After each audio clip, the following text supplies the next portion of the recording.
Hi, everyone. Thanks for joining. My name is Drew Bambeck, and I'm the partner of my little firm here called Connect Analytics. We do a number of things, but one of the things that we try to get done is to help enterprises manage their network device maintenance issues. And we have a model in the background that's currently running about 180,000 rows of data, 40,000 devices, 1,200 sites.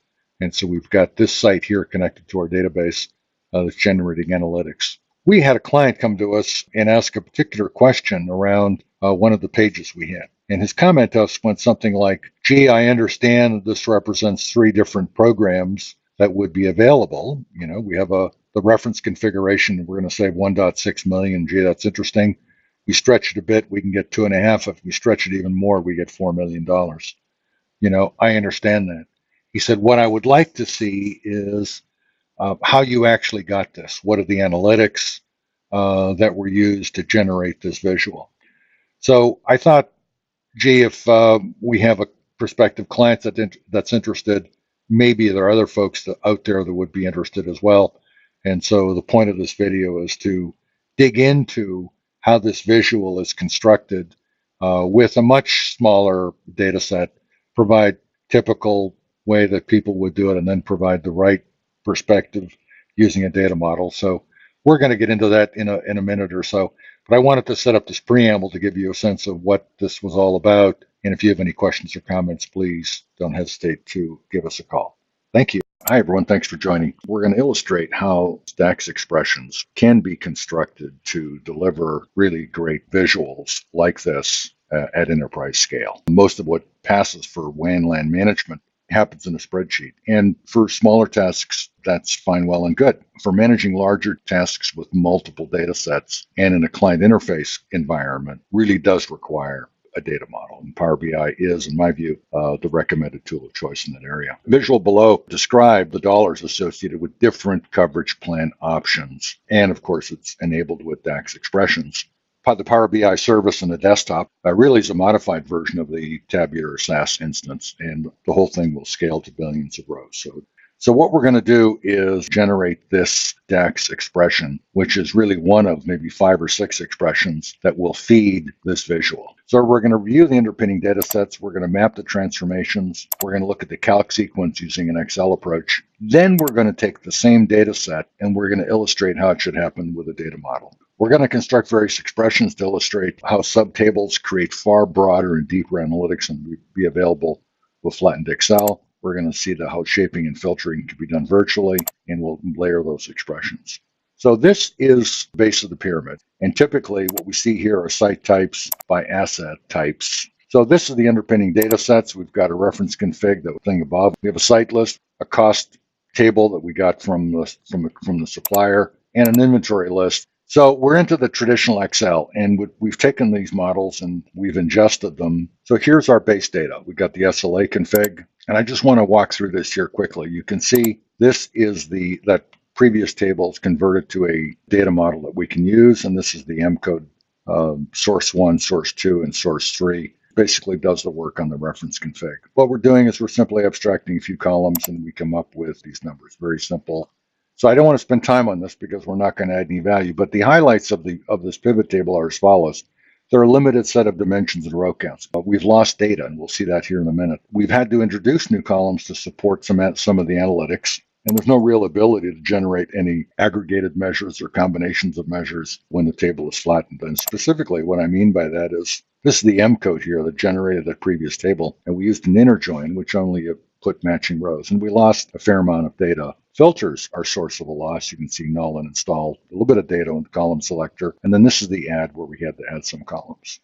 Okay, so this is where we end up. Flattened tables. I'd say somewhere between 70 and 90% of the world works with flattened Excel tables. And for most jobs, it's perfectly fine. It's not fine, though, when you want to scale the solution. This is approach number 2, and we're going to spend a little more time here. We've simply taken the tables that we saw in the original view, and we've loaded them to the data model, connected them. The key item in this environment is we constructed a center table. And think of it as an index. The technical term is a key value pair. Each row is a pointer back into these upstream feeder tables. It does something really important that enables end-by-end visibility across all the entire data set. And all of the field elements that are directly or indirectly connected to the center table can be used in writing DAX expressions. And for housekeeping purposes, we accumulated all the measures in a little measure. Okay, so now we're getting into the heart of the matter, which is the DAX expression. And we're going to go construct this expression from DAX Studio. Okay, DAX Studio is a piece of freeware written by some very talented people in Italy. Bring up here number 2. So what we're going to do is, I'm not going to go through all these things, but so these are the tables that we saw in the model, and then here are a list of functions that that are available to us. And I just want to bring out a couple of them. So we're going to summarize. We're then going to a switch statement, a true statement embedded into that, and then we're going to do some filtering with calculate table. Okay, so we start all this with. And we're going to bring in the center table is what we're looking at. You see it summarized here. It's asking for a table, so there's our table. Now we're going to bring in our group bys, and we're going to bring the source, cost, our serial number. Let me just pause and build this up. Okay, we're back. I just want to let's run this table here. So we basically populated the rest of this. You can see the attributes we identified, the asset state subcategory from the inventory table. And then from the SLA side, we can see we've got our 3 versions, 1, 2, and 3. And then we've got the support type that came from the cost model and what we've actually paid. So that's where we are with setting up our virtual table. We're now basically going to develop an expression called multiply. We're going to use a switch statement. Think of this as being syntax sugar for nested ifs. First item of our switch is we're going to look for those items where the cost support type is the same as version 1 of the SLA. And we'll have separate measures for each scenario because we can rack and stack the measures. And where that happens, we'll call that a 1. 1 being in terms of percent change. There'll be no percent change. Here we're going to have a Boolean filled in here, the rest of the calculation. It's just we need to do some filtering. You can see there are some gaps here. Okay, so you can see what we've done is we've just pasted in a couple of statements here, and I just want to we'll talk through this. The thing about calculate table is that the first argument of the function you can see here is looking for a table. Well, we have a table. Table ends here. Here's our summarize. So this is the table that we're going to be filtering. You can see we're removing blanks from the source column. We're removing blanks from the inventory column. We're going to select only the asset state where it says installed. And if you were actually go down, you'd see that. But in the course of doing this, there are 2 things that happen. And let's make it obvious by taking this and running it and looking here. You can see here, these 2 columns are value columns that can be used in downstream calculations. And we'll simply highlight them like this, because they will. So these 2 columns, the amount paid, as I mentioned, and the multiply, 0.81 and 1.2, they're available to the aggregator in a downstream calculation.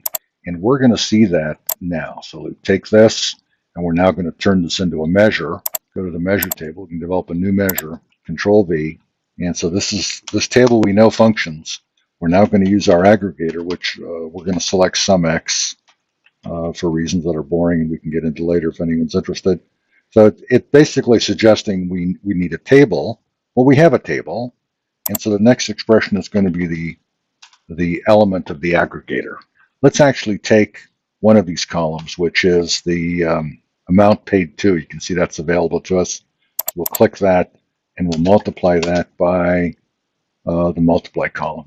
This is an iterator, and we'll iterate down the 500 or so rows of this column, and whether it's 500, 5,000, or 5 million, and compute, we're going to call this test version 1. And go take a look at that. Let's go just add this to here. We can see what we just computed, 671,515, basically is the same as the number we had computed before. So the number we computed on the fly came out very well. Two of the things I want to illustrate. One is the use of other metrics, and the second is the stacking. So let's go look at the alternate measure here. Let's go back to our DAX results here, and recall in the data model when we were looking through this, we had several asset states. So we're simply going to go back into our test measure, and rather than pick install, we're going to pick inventory. That was one of the attributes that was there. We'll just pick that up.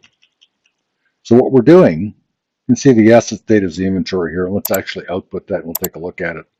You can see how many rows of this do we have? A little less. We have 85 rows of it. The point I'm making is that because we have a data model, when we're able to reach in and go back and construct this thing, we're able to pull from any one of these. These are all hot and ready for us. We could, for example, compute very interesting Boolean combinations as part of the filter. So that's an example of additional dimensions that are available to the data modeler. The final piece I want to illustrate is stacking multiple expressions. And if we go here, go back into the manage for a second, let's say we wanted to combine version 1, 2, and 3. We wanted to just, there we go, into version 3.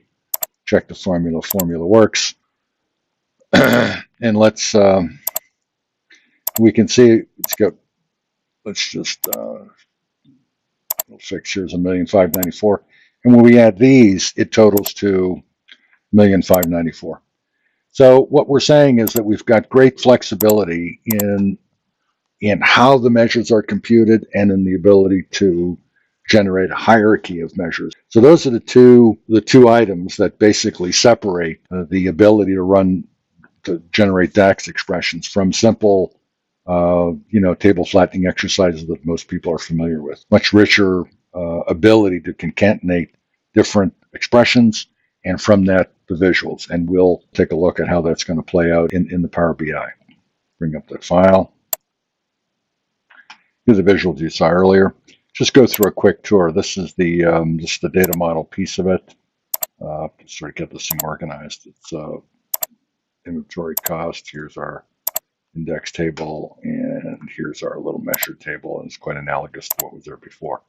Okay, so that's the data model view. Here's where the data tables live, and this is the data shaping component of it. You can see we've got the various tables listed, and then here's the canvas view. So we have a 3-layer view, and this is where we develop visuals and measures. So let's just with our new canvas, let's take a look at our measures for a second. Specifically, I want to look at our base measure. You can see that this is the syntax that was developed with DAX Studio. And if we bring up DAX Studio, we can connect it to our PBI model. Here's the same thing, and let's just output this to a grid and see if we can run this. It's a similar syntax, and now we're running it in Power BI. So this measure is, you can see this is the calculate table component of it here.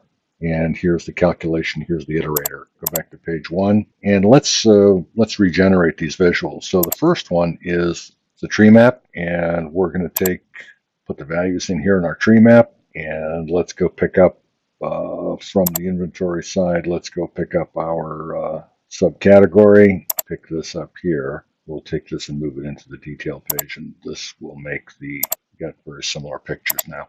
Let's go to this one here. We're looking at the table matrix. We'll bring that in, and we'll do the same thing here. We're looking at some site codes,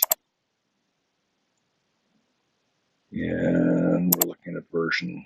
Okay, like that. Simply layer it in, and here we're going to bring up our conditional formatting data bars, and that'll work fine. Let's do that on number 1. Get base on option 2. Okay, we'll take our donut chart, and we'll put it here, and we'll stick option 2 in the maximum, and we'll take the base and the values, and that's it. And that's our Power BI. All of this, of course, is cross-filtered with each other, and it's all driven, of course, by the sophistication of the measures. Measures live here. It's nice when you have them in a separate, and we still got version 1, version 2, and version 3. So this is our Power BI desktop. You can see the development. We use the We use modern Excel with the DAX that's resident in PowerPivot. We developed it in the other environment, and we can either develop it here or we can port it over. So for development purposes, either one will work just fine. Okay. Any questions or comments? Please give me a buzz. Thank you. Bye bye.